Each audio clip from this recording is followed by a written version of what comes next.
Dari ini semak-semak belukar nampak. Itu sepertinya ini harimau ini. Wah, Ciraka ini. Baik, aku harus siapkan ini senjata dulu. Hati-hati sini ya.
Untuk sosok maestro tentunya ini di pendalaman ya. Pada umumnya di wayang potehi itu maestro itu identik dengan dalang. Dan saya nggak mau membuang sama sekali untuk maestro yang pertama mengajak saya yaitu Cak Ali almarhum. Itu seorang maestro di mata saya. Terus kemudian yang saya ketahui Pak Subur atau Mas Sugio Waluyo. Saya panggilnya Mas Subur ya. Baru saya kenal di sana Mas Mujiono, yaitu kakak kandungnya Mas Subur. Kemudian juga Cak Di atau Mas Supomo almarhum. Kemudian ada Pak Tio, ya itu saja sih. Ada satu lagi Kosan itu, almarhum juga itu. Kita panggil biasanya, mohon maaf gitu di sini kita bahasa di kumpulan biasanya Sanjemblung panggilnya gitu. Ada seorang maestro yang memang diakui pada saat itu pas Bejo, cuma saya belum pernah bertemu sampai dia tutup usia. Itu aja maestro-maestro yang saya kenal. Kalau untuk Mas Subur saya ketemu setelah 98 itu kurang lebih sekitar tahun 92. Saat itu posisi Mas Subur sebagai panja ya, bukan sebagai dalang karena dia belum masuk ke pedalangan pada saat itu. Pegang trompet dan pegang yana, atau kalau di wayang potehi itu lebih dikenal melodi lah gitu. Alat gesek yang kecil itu. Kalau untuk Mas Mujiono saya kenal karena memang setelah ada kenal dengan Mas Bur, kemudian saya ada silaturahmi ke Surabaya. Saya sudah kenal nama Mas Mujiono. Nah ternyata alhamdulillah saya bisa bertemu di Surabaya, di rumah keluarga besarnya Mas Bur di sana. Setelah Mas Bur berangkat menjadi dalang, disitulah yang saya ketahui Mas Mujiono adalah orang pertama yang mengajak saya, dan mungkin juga pertama kalinya wayang potehi itu dibikin 26 episode. Pada saat itu tahunnya saya lupa itu ya, untuk tayang di Indosiar. Seperti itu yang saya ketahui dengan ngambil cerita si Jingkui Cengtang. Insya Allah kalau umur dikasih panjang, badan dikasih sehat, masih dikasih kumpul bareng. Ya karena memang ya gimana ya, ada rasa kangen gitu kumpulnya. Bukan kita munafik duit nomor sekian gitu. Yang pertama kita kumpul kangennya itu yang enak gitu kan. Saya pernah istirahat juga sih itu waktu dalam dunia pewayangan. Tapi nggak tahu gimana ada rasa panggilan kalau udah waktu-waktunya main gitu. Ya kadang-kadang tempat kerjaan juga nggak nyaman gitu, suka ada rasa kepengen kumpul atau gimana gitu. Yang menghalangi Jakarta panggungnya udah nggak ada. Panggungnya ada, mungkin yang manggilnya nggak ada. Itu aja sih yang ngalangin sih. Kalau kita sih kalau memang dikasih perform, kita perform.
Langsung saja aku melarikan kudaku dengan sekencang-kencangnya.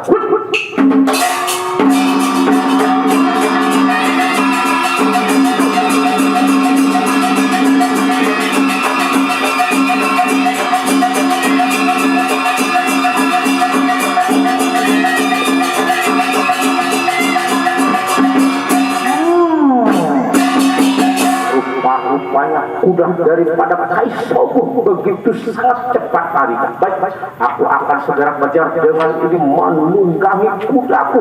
Ya,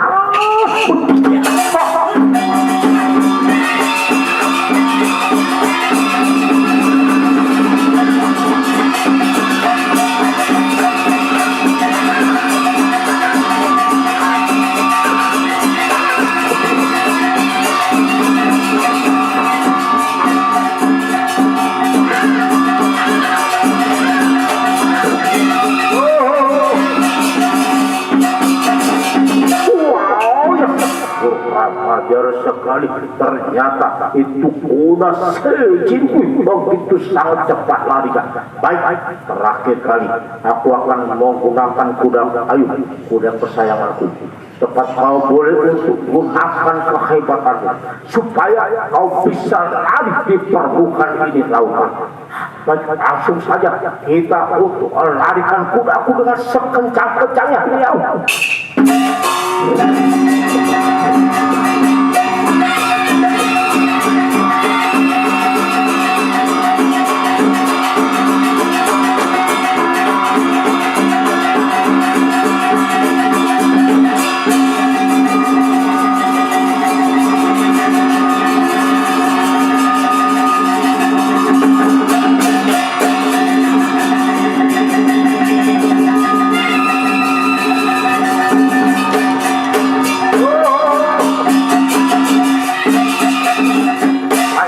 lakukan kuda kesayanganku, tunjukkan kehebatanmu.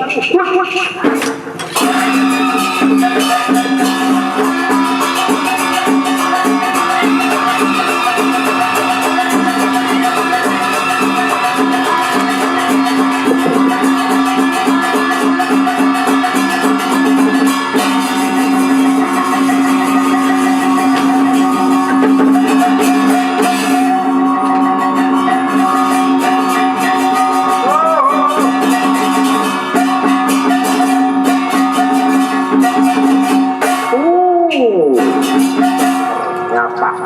Kuda yang ditunggangi oleh Kaisobut larinya begitu tepat seperti angin, sehingga sepertinya dia bisa berjalan di permukaan air lautan. Ayo, kuda kesayanganku, Sahongki, tunjukkan kesaktian. Kejar pada itu kuda musuh. Ayo cepat, Sahongki.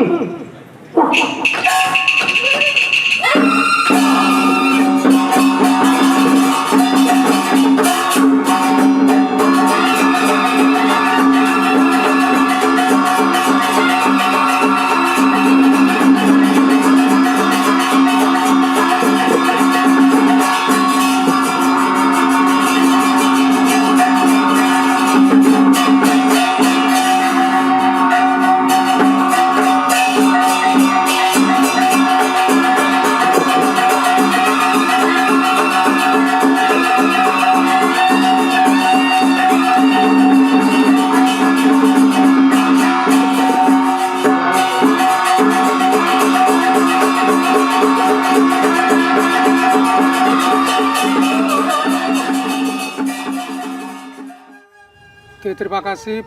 Perkenalkan, nama saya Sunario, umur 56 tahun, berdomisili di kota Surabaya. Dan saya belajar wayang potehi sekitar tahun 1984 di Kelenteng Hokian, Kampung Dukuh, Surabaya, sebagai musik. Terima kasih, nama saya Mulyanto, usia 54 tahun.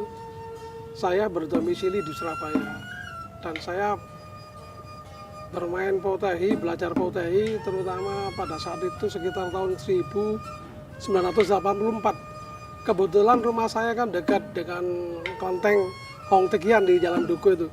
Jadi saya sudah nggak asing lah dengan lingkungan di mana tempat tinggal saya. Dan di potehi saya bermain sebagai pemusik. Saya bermain wayang potehi bersama grup 5 Merpati Surabaya.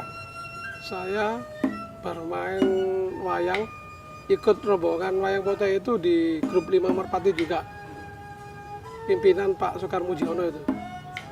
Dan saya sebenarnya juga bisa juga diajak sama rekan-rekan sesama seniman potehi, bukan dari grup 5 Merpati juga, kadang-kadang ikut grupnya almarhum Tio Tionggi itu, juga ikut grupnya Pak Sugio Waluyo. Beberapa dalang wayang potehi yang saya kenal diantaranya kakak saya sendiri, Bapak Mujiono, Bapak Subur, terus Bapak Pak Tio, almarhum Pak Tio, dan beberapa dalang lainnya. Dan saya sering diajak sama Pak Mujiono itu tampil di luar kota, di kelenteng-kelenteng atau di mall. Bahkan saya pernah di tahun 2000 itu pernah diajak syuting untuk tayangan di televisi nasional.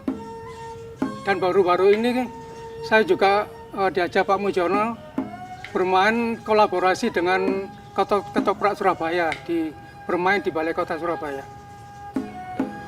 Selama ini saya juga pernah yang berkesan dengan almarhum dalang Tio Tionggi, di mana Bapak Tio Tionggi itu sosok seorang seniman yang mumpuni menurut saya dari segi pengalaman, dan saya banyak belajar tentang filsafat hidup dari beliau.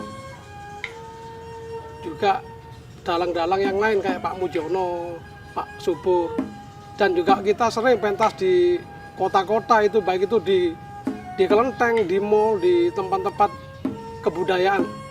Kalau untuk Bapak Mujiono itu dari segi karakter suaranya, dia lebih ke karakternya bagus. Menurut saya kedua dalang tersebut bagus. mempunyai karakter yang bagus. Kalau di Pak Mujiono ya, karakternya yaitu setiap tokoh itu dia bisa membawakan karakter suara, baik itu perempuan, suara orang tua, suara anak-anak. Dan kalau Pak Subur juga mempunyai kelebihan juga. Dan kalau saya lihat, saya amati Pak Subur lebih ke humornya. Kalau dia bawain cerita itu humornya yang saya suka. Ya saya rasa sangat perlu ya, karena wayang potehi itu kan istilahnya nggak sepopuler kayak barongsai apa itu kan. Kalau wayang potehi kan mungkin banyak yang kurang ngerti gitu loh.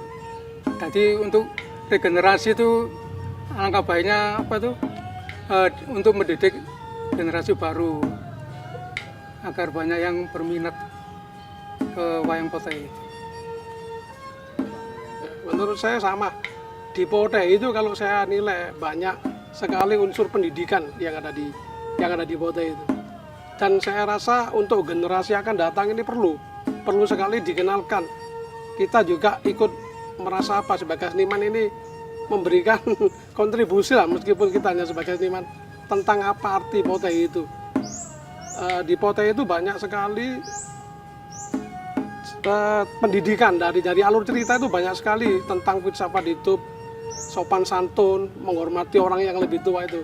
Jadi banyak sekali cerita di potehi itu yang mempunyai unsur pendidikan. Dan saya meminta mudah-mudahan ya istilahnya yang berkenan lah, yang mempunyai ini untuk melestarikan. Nggak tahu caranya bagaimana kita bersinergi untuk memajukan potehi agar bisa diterima oleh masyarakat itu. Nama saya Alfian, saya putra kedua dari Bapak Sugio Walio Subur. Saya sebagai dalang wayang potehi.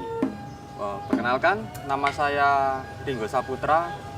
Saya anak keempat dari Pak Sugio Waluyo atau Pak Subur. Dan saat ini saya pegang musik, yaitu alat musik trompet. 4 saudara itu, kenapa yang sampai sekarang ini masih aktif di wayang potehi, itu memang karena anak pertama dari Pak Subur atau Papa itu seorang perempuan ya. Kakak saya nomor 1 yang pertama itu seorang perempuan, jadi nggak mungkin masuk ke wayang potehi. Nah, yang 3 ini memang laki-laki semua. Dan yang sampai saat ini yang masih berkecimpung saya sama Mas Ringo. Sebenarnya sih semua dikasih kesempatan sih sama Papa untuk terjun ke potehi. Cuman yang tertarik mungkin saya sama Mas Fian aja. Kalau yang nomor 3 mungkin nggak tertarik dia. Saat ini setelah terkena pandemi kemarin ya, itu saya dapat tawaran pekerjaan di salah satu perusahaan swasta. Jadi ya karena mungkin sudah jarang pentas, akhirnya saya ambil kesempatan itu untuk nyambung hidup lah ya gitu. Kalau saya sih ya sama, ada tawaran pekerjaan di sebuah perusahaan, terus akhirnya ikut masuk. Cuma kan kalau Sabtu Minggu kan libur, jadi kalau misalkan ada rekan-rekan yang butuh anggota untuk ikut main, kalau saya libur ya pasti saya bantu, masih ikut lah sampai sekarang. Kalau menurut saya pribadi ya, sosok maestro itu yang pertama Pak Sesomo, betul kan ya. Yang kedua Papa saya sendiri, Pak Subur. Yang ketiga Pak Mujiono. Beliau-beliau ini memang adalah, saya menganggap mereka seorang maestro karena apa? Karena memang saya sangat mengagumi beliau-beliau ini. Dia sangat menjiwai, sangat totalitas dalam berkarya seni khususnya di bidang potehi ini.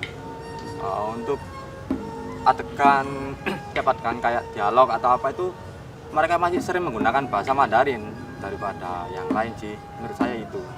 Menurut saya sih hampir sama ya, karena kan mereka semua itu masih ada hubungan keluarga ya, jadi hampir sama, tapi pasti ada corak tersendiri.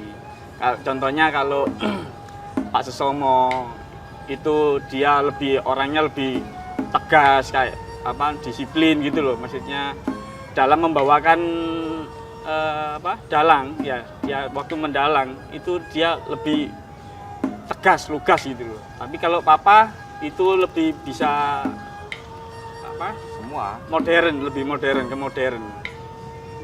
Kalau Pak Mujiono dia sangat kreatif dalam mengolah kayak suara itu, dia suara perempuannya, suara anak kecilnya itu dia lebih kreatif. Spontannya juga bagus. Spontanitasnya bagus semua. Menurut saya sangat perlu sekali. Karena Karena di dunia wayang potehi itu sangat banyak filosofi-filosofi yang bisa kita ambil. Jadi ya kalau umpama tidak ada yang mau untuk mencoba untuk mendalami lah, paling tidak mengenal potehi, ya lama-lama juga kita ya punah untuk kesenian ini gitu. Karena untuk generasi baru juga sangat minim yang tertarik sih. Harus kita rayu atau apa gitu baru bisa. Nama saya Pak Slamet, asal dari kota Surabaya. Terlahir tanggal 2 bulan 7 tahun 1960. Nah, saya pemain wayang potehi, dalang, beserta bisa musik. Nah, itu saya main wayang potehi itu ya sudah lama, 30 tahun. Ya, jadi mengapa ini perangnya gini bisa gini-gini ini karena terinspirasi sering nonton film kungfu dulu sama Pak Dalang, Pak Mujiono. Jadi lihat sama-sama, akhirnya kita kembangkan bagaimana kalau potehi disepertikan film itu. Katanya Pak Mujiono enggak bisa, potehi kan bukan orang, ya kan boneka, wayang.